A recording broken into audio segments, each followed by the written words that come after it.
Assalamualaikum warahmatullahi wabarakatuh. Alhamdulillah rabbil alamin, wassalatu wassalamu ala asyrafil anbiya'i wal mursalin wa ala alihi wa sahbihi ajma'in. Rabbi shrah lana sudurana wa yassir umurana wa hlul 'uqdatam min lisanina yafqahu qawlana. Allahumma rzuqna al-ilma wal-fahma wal-aqla wal-hikmah. Amma ba'd.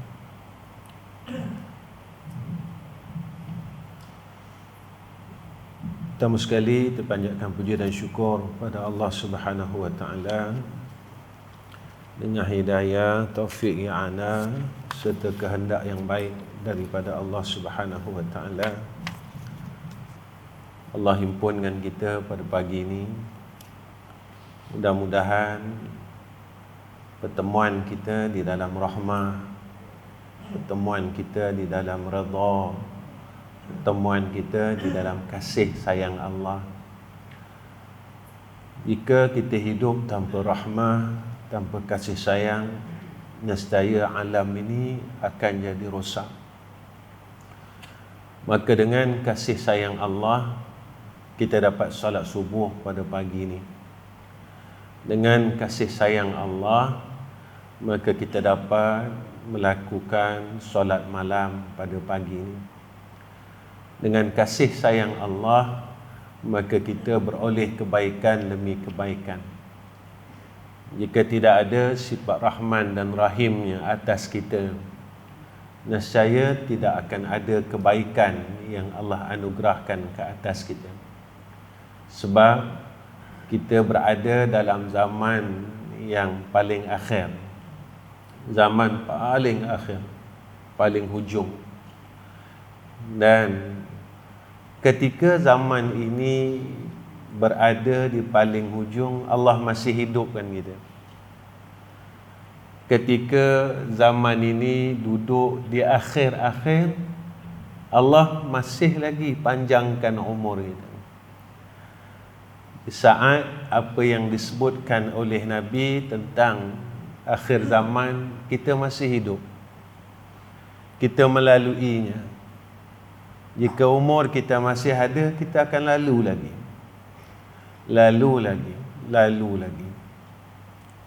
Cuma menjadi tanda persoalan dalam diri kita, mampukah aku melalui zaman itu? Mampukah aku menghadapi zaman itu? Mampukah aku istiqamah seperti mana yang dikehendaki oleh Allah dan Rasul? Ini yang kena fikirkan. Sebab itu Nabi pesan dengan kita tentang ta'awuz. Allahumma inna na'udzubika min fitnatin nisa wa min fitnatid dunya wa min fitnatil mahya wal mamat wa min fitnatil qabri wa min fitnatil masihid dajjal. Ya Allah, kami berlindung daripada fitnah perempuan, fitnah dunia, fitnah hidup dan mati, fitnah kubur, fitnah dajjal. Sebab zaman ini yang Nabi sebut semuanya menjadi fitnah keliling kita, kanan, kiri, atas, bawah, depan, belakang.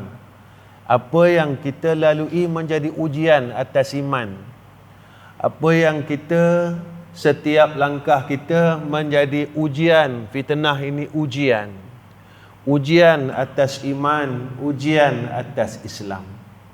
Sama ada kita mampu mempertahankan atau tidak. Yang ni kita kena berharap dengan Allah. Allah tunjuk satu-satu. Yang mana tentang hadis, apabila tiang-tiang merah ini zahir pada bulan Ramadan, akan berlakunya kemarau yang panjang, krisis ekonomi, Pada ketika itu tiada makanan. Orang ada duit, tapi orang tak boleh beli makanan. Orang ada duit, tapi orang tak mampu nak membeli makanan.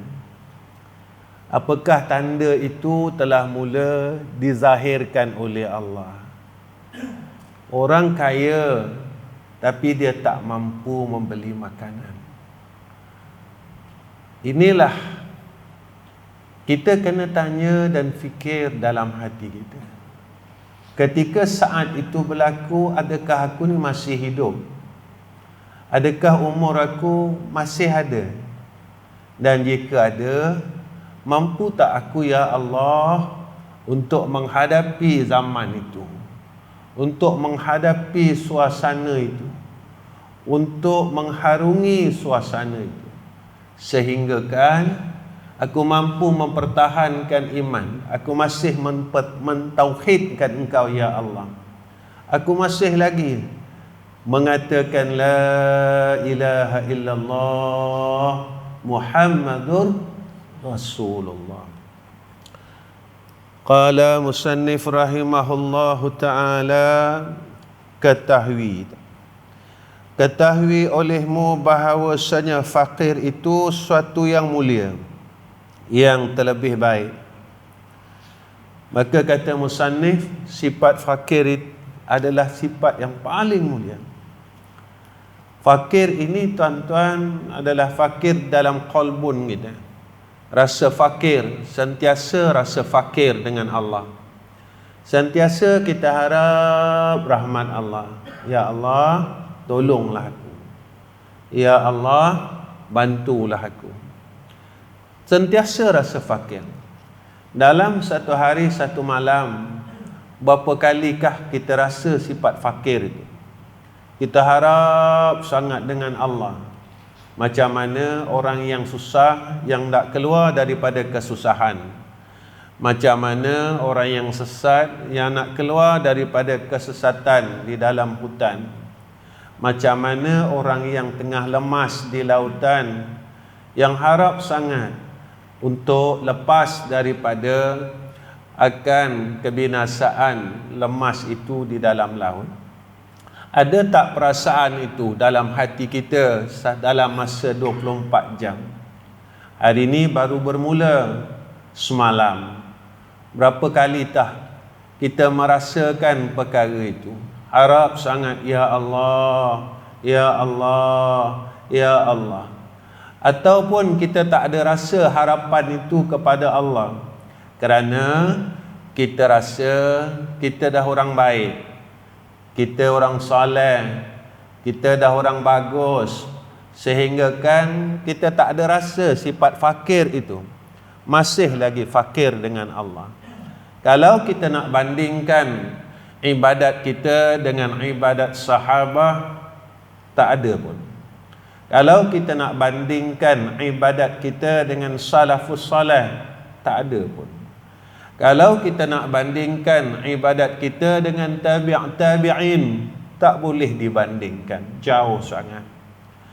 Jika kita tahu kita jauh tentang amal ibadat, tentang itu dan tentang ini, kenapa kita tidak ada perasaan mengharap sangat rahmat Allah? Dan kita berada pada zaman yang disebutkan oleh Nabi, zaman kerosakan, zaman fahsyat, zaman itu, zaman ini. Apa perasaan kita? Sebab itu, apa yang saya kena ingatkan diri saya, jagalah hubungan kita dengan Allah. Jika mana sifat yang ada pada iblis itu kita warisi. Iblis ini dia dilaknat. Perkataan ini selalu saya ulang dalam kuliah saya. Iblis ada dalam syurga, dan dia rasa sampai dia sebut. Dia rasa apa? Dia rasa dia lebih bagus. Sampai dia sebut. Dia kata apa? Wa ana khairum minhu. Aku lebih baik daripada Adam. Sampai sekarang dia rasa dia lebih baik. sehingga rasa itu membuatkan dia sanggup dilaknat oleh Allah. Kita tuan-tuan, ada tak rasa itu? Hati kita ada tak rasa? Akal kita selalu tak fikir aku lebih bagus, aku lebih baik, aku lebih saleh, aku lebih itu, aku itu dan aku ini. Kalau kita tak boleh nak buang rasa tu dalam hati kita, fikiran kita, mampu tak kita pertahankan iman kita?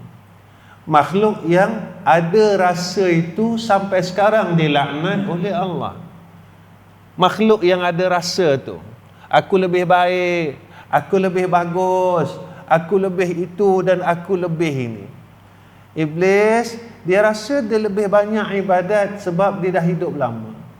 Dia rasa bangsanya, keturunannya lebih bagus sebab dia rasa dia dijadikan dari api, Nabi Adam dari tanah, maka keturunannya lebih bagus. Kalau rasa itu pada makhluk yang bernama iblis, yang dia kekalkan rasa itu, sehingga kan menjadi satu perkara keburukan dalam diri. Kita yang masih tak buang rasa itu, mampu tak kita masuk syurga? Boleh tak kita duduk dalam jannah Allah? Ni tuan-tuan, proses untuk kita membuang rasa itu dan perasaan.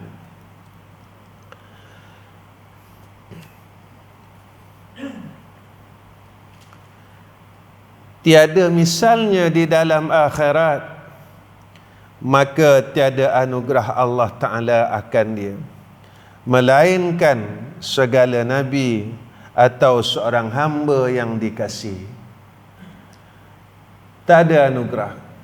Anugerah ini hanyalah pada para anbiya. Anugerah ini hanyalah pada hamba yang Allah sayang. Tuan-tuan, jika mana Allah sayang kita, lalu Allah berikan pada kita sifat fakir. Lalu kita tanya, sampai sekarang aku tak ada rasa sifat ni, sampai sekarang aku tak ada rasa perasaan ni. Perasaan rasa berharap pertolongan Allah, tak berharap, tak ada rasa nak, rasa mau tu tak ada. Sebab kita rasa kita dah cukup. Kita rasa kita dah cukup. Sampai kan kita rasa sombong. Kita rasa sombong, tuan-tuan. Jadi tuan-tuan, kalau Allah tak bagi lagi sifat fakir ini dalam diri kita, maka kata musannif, orang yang ada sifat fakir ini para anbiya, orang yang Allah sayang dan kekasih Allah. Lawan daripada kekasih Allah, yakni hamba yang Allah benci.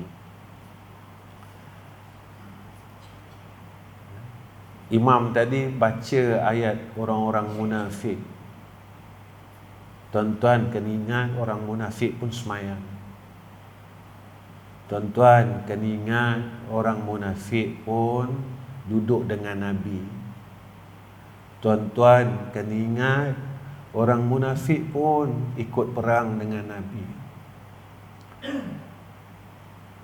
Allah tahu apa yang di dalam qalbun kita dan hati kita. Allah tahu kepercayaan kita dan keyakinan kita dengan Allah. Allah tahu tentang akidah kita, kerana dia yang pegang hati-hati kita. Sebab itu dalam doa Imam ada diselitkan tentang doa, ya muqallibal qulub tsabbit qulubana ala dinik wa ala ta'atik. Wahai yang membolak-balikkan setiap hati-hati hamba-Nya, tetapkanlah hati kami ya Allah dalam agama-Mu. Jangan gelincirkan langsunglah hati kami, jangan keluarkan langsunglah kami ini ya Allah daripada agama, daripada buat baik kepada-Mu. Dunia Allah bagi, tuan-tuan jangan risau. Dunia Allah akan bagi, jangan risau. Zaman ini zaman orang mula dalam keadaan senang, jangan risau tuan-tuan. Jangan risau. Orang mula dalam keadaan senang. Tetapi iman mula diangkat sedikit demi sedikit dalam hati orang-orang mukmin. Malu diangkat, iman diangkat, kasih sayang diangkat, semua diangkat. Ilmu diangkat. Ustaz, macam mana ilmu itu diangkat? Banyak program-program pengajian dalam masjid. Memang banyak, tapi semakin orang banyak mengaji, orang semakin jadi jahat. Maka ilmu itu tak boleh bentuk hati kita jadi orang baik. Ilmu ini tak boleh bentuk hati kita kenal dengan Allah. Ilmu ini tak boleh nak bentuk hati kita takut dengan Allah. Ilmu ini tak boleh bentuk hati kita nak dekat dengan Allah. Ilmu ini tak boleh nak bentuk hati kita sayang sangat dengan Allah. Semakin kita mengaji, kita semakin sayang dengan dunia. Semakin kita mengaji, kita sayang sangat dengan harta. Semakin kita mengaji, kita sayang sangat dengan pangkat. Maka ilmu yang ada pada kita ni sebenarnya jadi apa? Ilmu yang ada pada kita ni berkat atau tidak? Yang diangkat itu bukan kalimah ilmunya, tapi yang diangkat itu adalah keberkatan ilmunya. Maka sebab itu Imam Al-Ghazali rahimallahu ta'ala, ilmu itu barakahnya, manfaatnya, semakin dia duduk dalam majlis ilmu, dia semakin takut dengan Allah subhanahu wa ta'ala. Semakin dia rasa sayang dengan Allah, semakin dia rasa harap nak duduk syurga Allah, semakin dia rasa harap nak mati husnul khatimah. Tuan-tuan, dalam sebulan ni Allah bagi kita raya, tuan-tuan. Berapa kali kita harap sangat, ya Allah, matikan akulah dalam husnul khatimah. Ataupun kita tak ingat langsung nak mati sebab dah dapat raya. 3 tahun tuan-tuan tak dapat raya. Sekali Allah bagi raya. Tuan-tuan, macam mana besok ketika di padang mahsyar kita dapat raya ni seronok kan? Sampai hari ni masih ada orang buat open house lagi. Seronok tuan-tuan dapat raya. Seronok tak tuan-tuan? Besok di padang mahsyar kita rasa kita ni ahli neraka. Sebab kita tahu siapa diri kita, jahat kita. Pemarah kita tak habis lagi sampai sekarang. Kedekut kita tak habis lagi sampai sekarang. Bergaduh sesama jiran tak habis lagi sampai sekarang. Tapi kita tak tahu ada satu amalan yang menjadikan barakah hidup kita. Kita dah serah diri dah di padang mahsyar yang kita ni memang ahli neraka. Tiba-tiba tuan-tuan, nama kita disebut sebagai ahli syurga Allah. Tiba-tiba tuan-tuan, nama kita ni dipanggil menjadi ahli jannah Allah. Macam mana seronoknya tuan-tuan. Kita dapat raya 2 tahun tak dapat raya tuan-tuan. Tahun ni dapat raya, seronok sangat. Orang punya seronok tuan-tuan. Cubalah bayangkan, kita ni memang dah tahu kita ni ahli neraka Allah. Tiba-tiba nama kita dipanggil untuk masuk syurga Allah. Betapa gembiranya kita waktu itu. Tapi ada tak harapan itu? Ada tak keinginan itu dalam hidup ini? Inilah masanya tuan-tuan. Allah Subhanahu wa ta'ala sayang kita. Setiap perjalanan alam dibagi tahu kepada kita satu-satu. Lepas ni berlaku ni, lepas ni berlaku ni. Kau jaga-jaga. Betul tak tuan-tuan? Diberitahu daripada lisan Nabi kita Muhammad sallallahu alaihi wasallam. Sebab tanda sayang.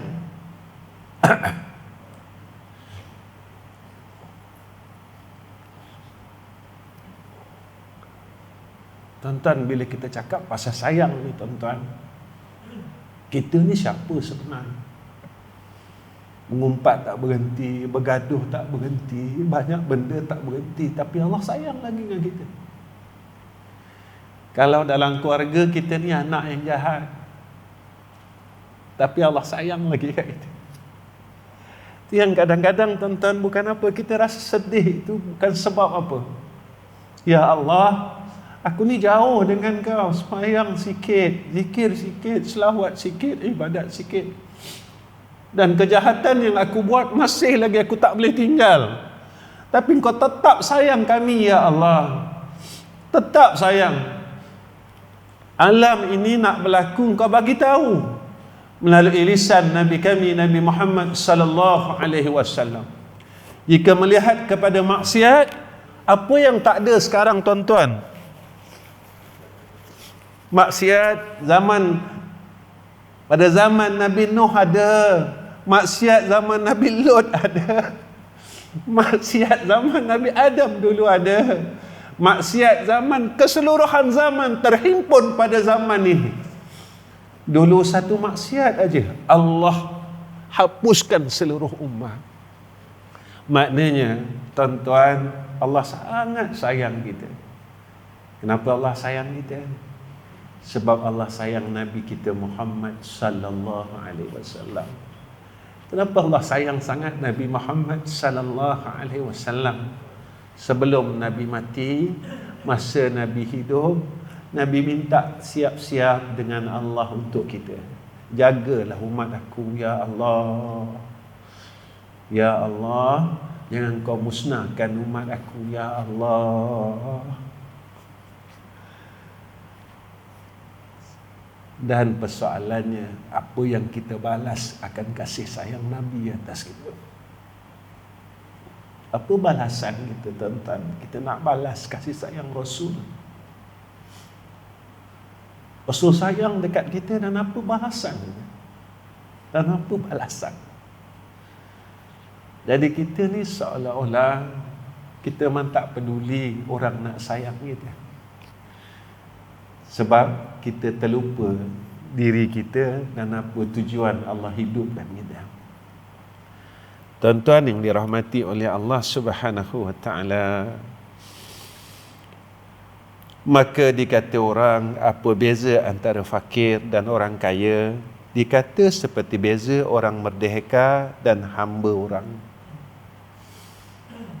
Beza antara orang fakir dan orang kaya, beza seperti mana orang bebas dan orang hamba.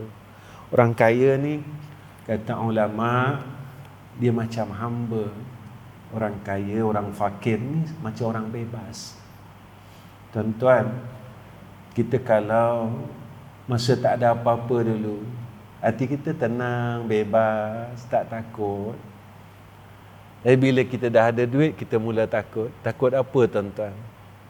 Kita takut duit kita kurang. Makin susut, makin kita takut. Makin susut, makin kita takut. Makin susut, makin kita takut. Orang ada pangkat, makin mula nak hilang, makin takut. Makin mula tergugat, makin takut. Tuan-tuan, ada tak perasaan bila Allah hilang dalam hati kita, kita takut? Ya Allah, aku dah mula lupa Engkau, ya Allah. Ya Allah, aku hari ni tak ingat pun Engkau, ya Allah. Ya Allah, hari ni aku lupa dengan Engkau, lupa sangat-sangat, ya Allah. Ya Allah, ketika kita lupa itu tuan-tuan, Allah panggil kita macam mana? Ketika kita lalai itu, Allah panggil kita, macam mana keadaan? Saya tak bercerita tentang alam dunia ni tuan-tuan. Dunia ni orang pandai, apa jalan ni orang tetap pandai. Tapi kehidupan kita dekat akhirat besok, kita bukan orang muda lagi tuan-tuan. Saya pun bukan muda dan tuan-tuan pun bukan muda. Kita sama-sama tengah tunggu panggilan daripada Allah. Kita sedang menanti panggilan daripada Allah. Tuan-tuan, saya, Allah tengah tunggu panggilan daripada Allah. Siapakah yang awal dipanggil oleh Allah? Siapakah yang akhir akan dipanggil oleh Allah? Panggil, tetap dipanggil oleh Allah. Tetap kena panggil. Maka jika dikata orang apa rah pada fakir dan orang apa rahah pada orang kaya, dikata seperti sentosa yang duduk di dalam naung dan yang duduk pada panas.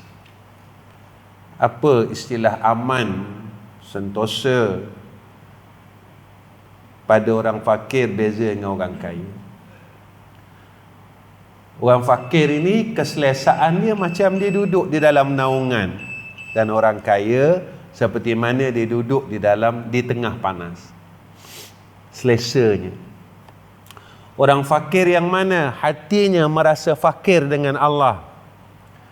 Hatinya merasa fakir dengan Allah. Merasa miskin dengan Allah. Semua dia harap dengan Allah. Ibadatnya dia tak mampu buat ibadat. Yang ni Allah didik kita tuan-tuan dalam salat. Iyyaka na'budu wa iyyaka nasta'in. Ya Allah, akan Dikau kami mengabdikan diri buat ibadah. Tengok yang depan, wa iyyaka nasta'in. Ya Allah, jika Engkau tak tolong, aku tak mampu buat. Sebab itu kita minta dengan Allah, akan Dikau kami minta tolong. Ya Allah, kalau Engkau tak tolong, aku tak mampu angkat takbir, ya Allah. Kalau Engkau tak tolong, mulut aku tak mampu sebut subhanallah. Kalau Engkau tak tolong, aku tak mampu sebut astaghfirullah. Kalau Engkau tak tolong, aku nak buat ibadah. Pernah tak kita cakap dengan diri kita, ya Allah, lemahnya aku, kenapa aku tak boleh buat ya? Kenapa aku tak boleh buatnya? Sebab Allah tak tolong.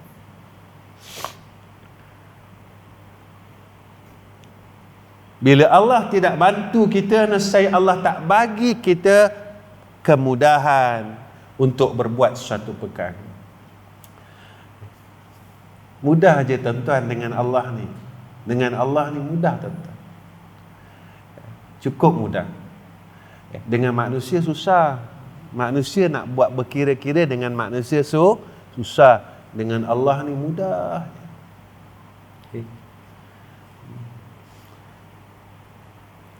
Maka jika dikata orang apa lazat pada fakir dan orang kaya, dikata seperti pada yang meminum air madu dan meminum arak.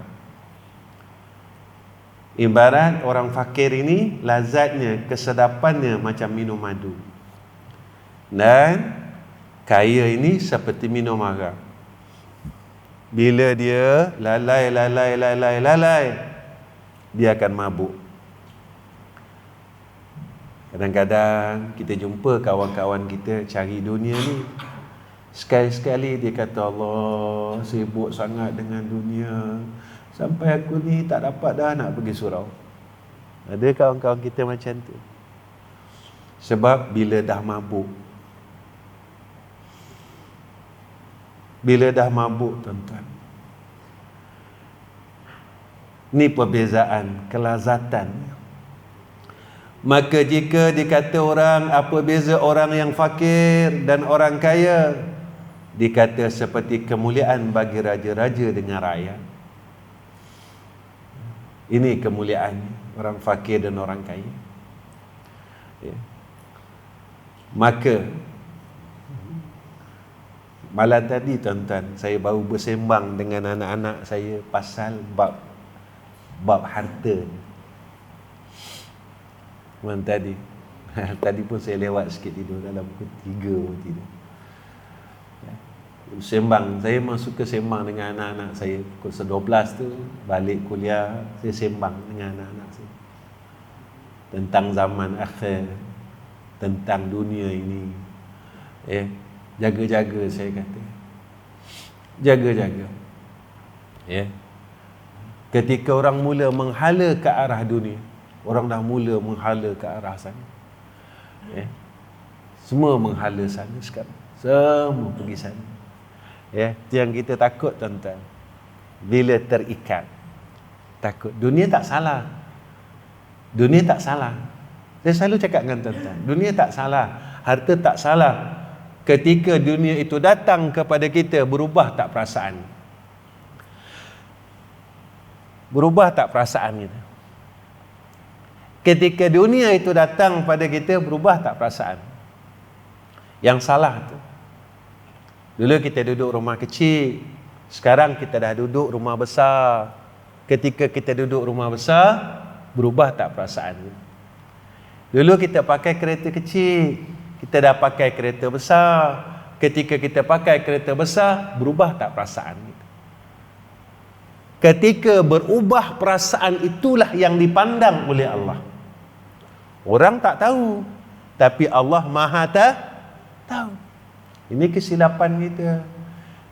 Jaga-jaga nanti takut orang tahu, takut ahli qaryah tahu. Sebelum perkataan itu keluar, Allah telah tahu. Jadi di mana pegangan akidah kita yang kita terlupa yang Allah itu Maha mengetahui. Lupa kita tentang. Sebab itu kena jaga perkara-perkara ni. Maka ketahui. Kita sambung bulan depan insya-Allah. Kelas semua tak boleh panjang-panjang tuan-tuan, sebab hati jadi risau. Yang nak beli roti canai, takut roti canai habis. Yang nak beli nasi lemak, takut nasi lemak habis. Jadi hati tu jadi dah tempat lain, dah risau. Jadi dah risau, hati tu dah mula risau. Ketika hati itu mula risau dan resah, Nabi dah ingat benda ni.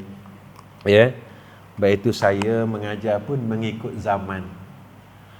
Saya tak boleh ikut saya tuan-tuan. Kalau saya nak ngajar lagi, boleh ngajar lagi, tapi saya kena ikut zaman. Baik. Dan akhir daripada kalam saya nak minta doa semua orang untuk ketiga-tiga madrasah kami. Khususnya madrasah saya yang sedang kita buat di Kuala Terengganu itu. Sekarang tengah buat surau. Kita nak buat 2 lot asrama dan beberapa bangunan lain, kantin dan sebagainya. Sebab saya dapat wakaf tanah itu kosong, seperti mana yang sebut dengan tuan-tuan 2 bulan lepas sebelum daripada Ramadan. Saya nak minta doa. Saya nak minta tuan-tuan tolong doa.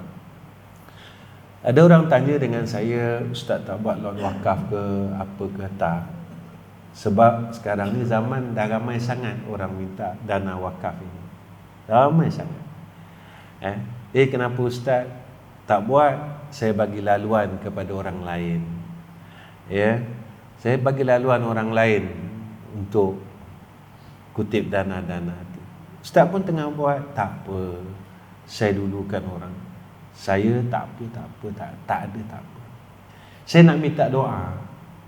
Tuan-tuan tolong doa jika apa yang saya buat ini betul dengan kehendak Allah, bukan sebab dunia, bukan sebab apa-apa, sebab kasih sayang Allah yang kita tak mampu nak balas. Kalau betul lah tuan-tuan, sebab tuan-tuan tak tahu apa dalam hati saya. Saya selalu cakap, saya buat ini kerana supaya jadi amal jariah. Kalau kita mati tuan-tuan, benda ni berjalan. Jalan, mudah-mudahan jahat-jahat kita dulu, zaman muda kita dulu, yang kita engkar dengan Allah, maka benda ni jadi jalan. Mudah-mudahan kita dah tak mampu nak buat baik sebab kita dah mati. Mudah-mudahan. Itu je niat saya tuan-tuan. Tapi tuan-tuan tak tahu apa dalam hati saya. Ustaz ni mulut dia cakap macam manis saja. Yang tahu tuan-tuan manis atau tidak manis, bagus atau tidak bagus, iaitu Allah. Iaitu Allah. Sebab Allah yang tahu dalam hati saya. Yang itulah saya minta tuan-tuan doa. Ya Allah, jika apa yang dia buat ini berbetulan dengan kehendak Engkau ya Allah, maka tolonglah dia. Sebab saya yakin dan saya percaya duit bukan segala-gala, tetapi saya yakin dan saya percaya Allah adalah yang segala-galanya dalam diri kita. Ada duit belum tentu boleh buat baik. Ada harta belum tentu boleh buat baik. Tetapi Jika mana kita masih tidak hilang Allah dalam diri kita, insya-Allah Allah akan aturkan segala-galanya. Kerana kita berpegang, alhamdulillahi rabbil alamin, segala puji bagi Allah yang takbir sekalian alam. Jadi yang takbir aku juga Allah, yang tentukan aku buat macam ni juga Allah. Jadi kita tak mampu nak melawan takdir Allah. Tuan-tuan, setakat ini saja. Wa akhirul kalam. Assalamualaikum warahmatullahi wabarakatuh. Bismillahirrahmanirrahim. Alhamdulillahi rabbil alamin. Wassalatu wassalamu ala asyrafil anbiya'i wal mursalin wa ala alihi wasahbihi ajma'in.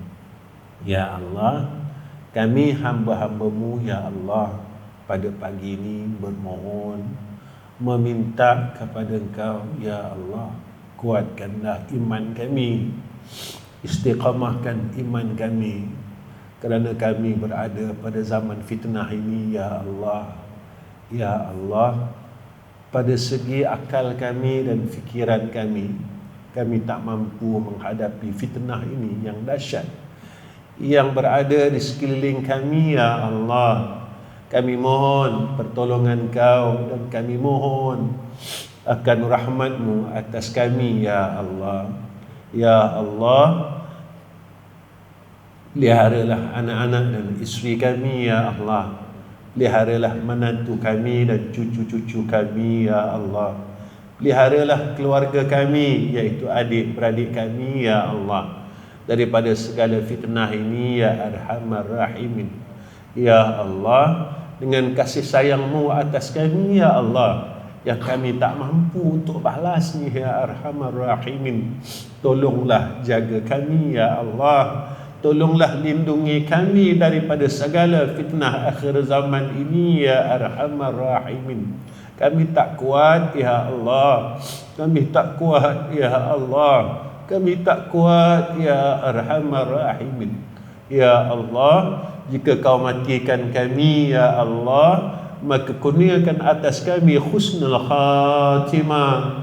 Kurniakan atas kami husnul khatimah. Kurniakan atas kami husnul khatimah. Wassallallahu ala sayyidina Muhammad wa ala alihi wa sahbihi wa baraka wa sallam. Walhamdulillahi rabbil alamin.